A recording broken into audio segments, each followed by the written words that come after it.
Ssaabaminisita Maama Mbabazi abadde ku mukolo ogw'amatikkira ag'abayizi aba YWCA abakuguse mu masomo ag'enjawulo naddala ag'emikono. Ono Ssaabaminisita Maama Mbabazi wasinzidde n'alabula abayizi abatikkiddwa okubeera abagumiikiriza basobole okuwangula ensi eno ejjudde ebikemo. Do not be compromised with the evils of this world. We want you alive, healthy and successful. Abayizi 768 batikkiddwa olwaleero mu masomo omuli okusomesa abayizi ba nasale, okufumba, ebyobusuubuzi, okubudaabuda abantu n'ebintu ebirala eby'emikono. Gavumenti ya Uganda mu mbalira yaayo yateekawo obuwumbi obusukka mu 400 obuweebwa amatendekero agasomesa eby'emikono okwongera ku bayizi abasomesa oluvannyuma lw'okukizuula nti gayinza okumalawo ekizibu eky'ebbula ly'emirimu.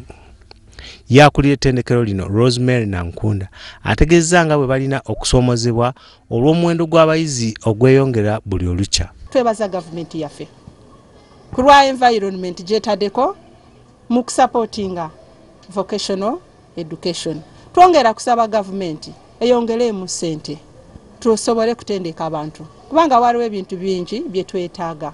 Ettendekero lino lyatandika mu mwaka gwa 1952 era nga emyaka gino gyonna lizze litendeka abayizi mu masomo agatali gamu agasobozesa abantu abangi okwetandikirawo emirimu. Stephen Chwanuka, WBS TV.